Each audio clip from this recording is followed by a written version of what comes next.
Hello, my lovelies. Today I'm going to do another reaction video, and this just came up in my feed, and I'm going to look at Morissette Amon. She's just one of the most amazing singers.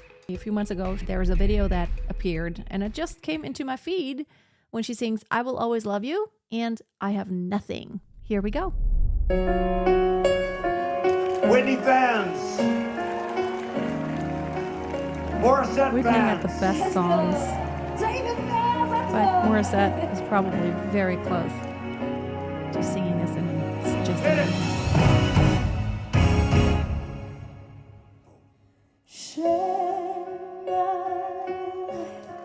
Take me from where I am, 'cause I'll never change all my colors from you. I don't really need to go They make it shorter. very much further. I will never have to go where you don't find it. I'll hold it back again. This passion inside, can't run from myself. There's nowhere to hide. Slightly sharp in the beginning.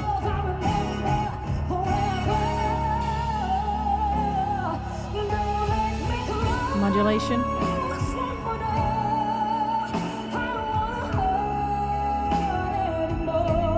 She is so great at getting out that tension. This creates such nice tension with that straight tone, but that is perfectly placed. It's very resonant, forward placed, and then she adds the vibrato. She has that nice, even vibrato. It's not too slow, it's not too fast, it's not too wide, it's not too narrow. It's in the sweet spot. And her high belted pitches, yeah.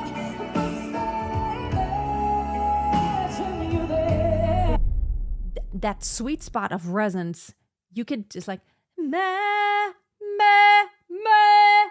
She gets the cutting through sound. It has that ping that just really is very edgy, and that you get that by placing like not too tall, not too nasal, but in that sweet spot. And she really plays with that.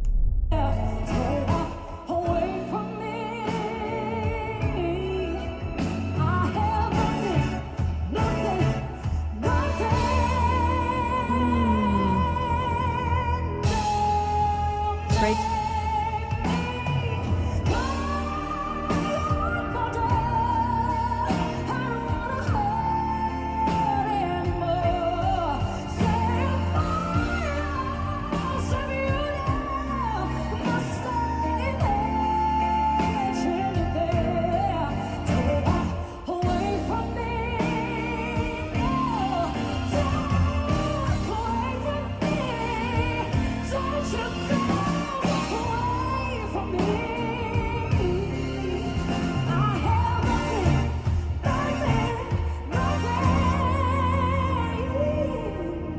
Going on to head voice here. Okay, I love how she built this. So in the beginning, the first verse, of course, they're cutting it short because this is a medley. Otherwise, it'll be too long. So in the beginning, she was in a relaxed voice. And now she's like, she got out all the belting bells and whistles. And now she's tapering off toward the end. Now, I have to say, I'm a little bit worried about her voice. I'll talk more about that after we get through. But I mean, she's a master in belting.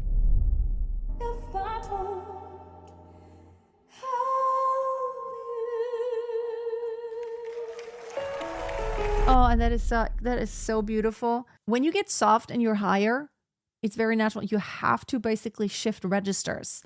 As you sing high, the thyroid heavy chest pulling up the chest voice.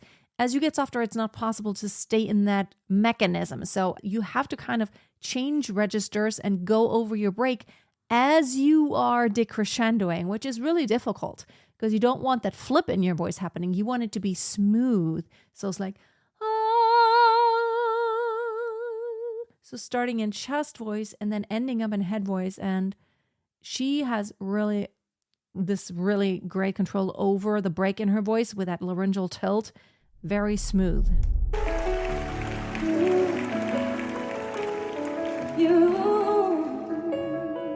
Love those ad-libs. Love song of the century. Sing with us, everybody. Yeah, the love song of the century. It's true. Head voice.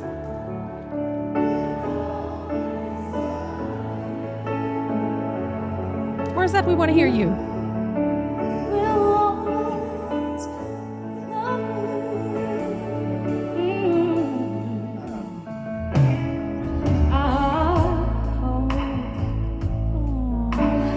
Whitney on the screen.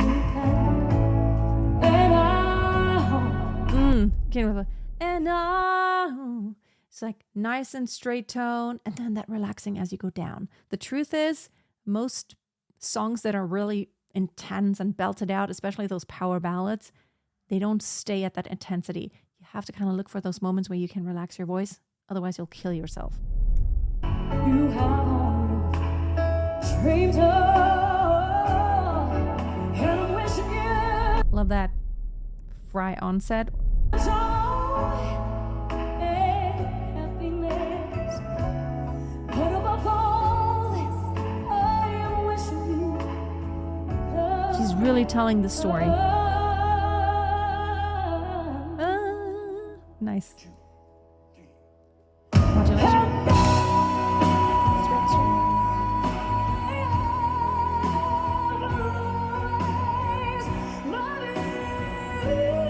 Head voice on the top, yeah.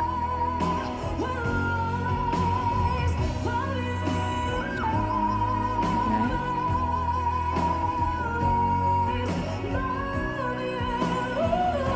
Head voice on the top always.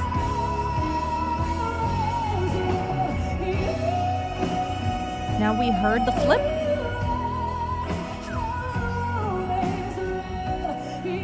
Head voice. Falsetto. Back and chest voice.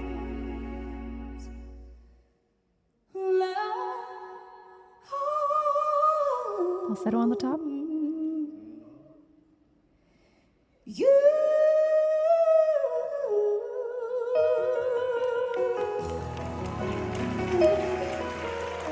Nice.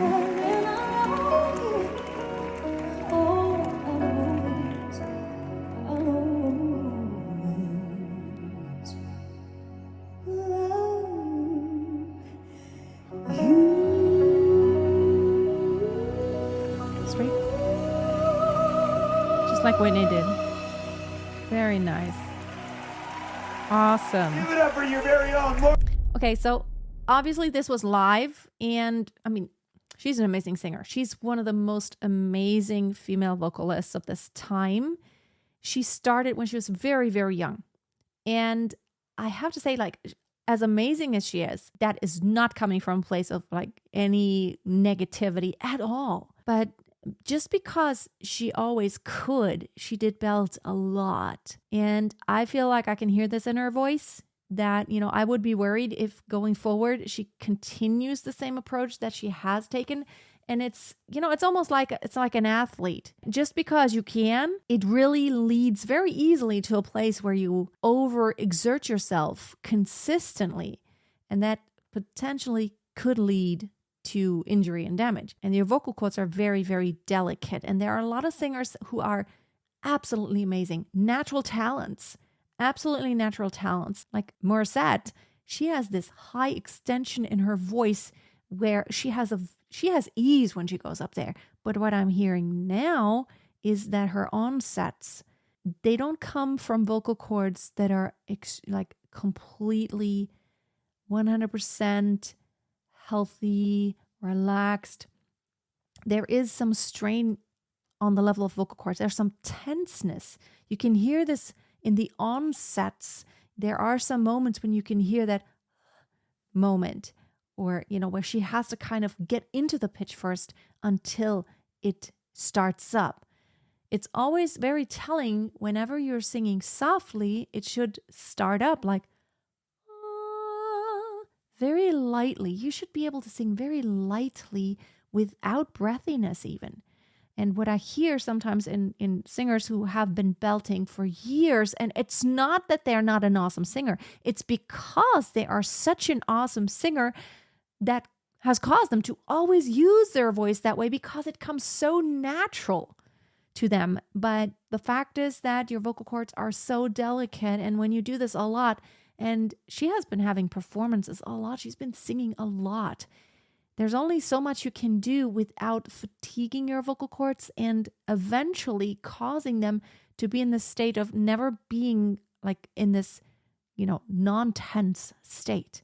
And, eventually there could be nodules and all these things. When you sing on top of that, when you don't have really great vocal cord closure anymore, and on top of that, you keep belting and singing loud and intense all the time, potentially you can damage your vocal cords. Now, how much you can damage your vocal cords and when that's going to happen, that all depends on the individual because, like some people smoke all their lives, never develop lung cancer. Some people never have smoked and have lung cancer. So, but we do know that smoking does contribute to lung cancer. And it's the same with singing. Belting high a lot, and then singing on top of not efficiently closed vocal cords can result in damage, but it doesn't have to. It depends on the individual. And if you take breaks, then you can recuperate. But I'm always very, very, just from a standpoint of, health, from a performance standpoint, yes, it's always amazing to hear a singer absolutely going for it and exerting themselves to the point of like they have given it all. But you can give it all, but have a technique that is smart. I mean, like you have to kind of know, like, do I just want to do it no matter the cost? Do I just want to sing out and get to the limit no matter the cost? Or do I want to really save my voice to where I can still sing when I'm 50, 60, 70, and 80 years old? And, it's like that for every professional singer. There's a struggle because you always have to kind of balance, like you need work, you need to do it, and you need to be out there a lot. And that in itself exhausts your voice. It's a fact. It's like an athlete, there's only so much the body can do and then it gets exhausted. So I want you to be careful when you listen to your favorite singers.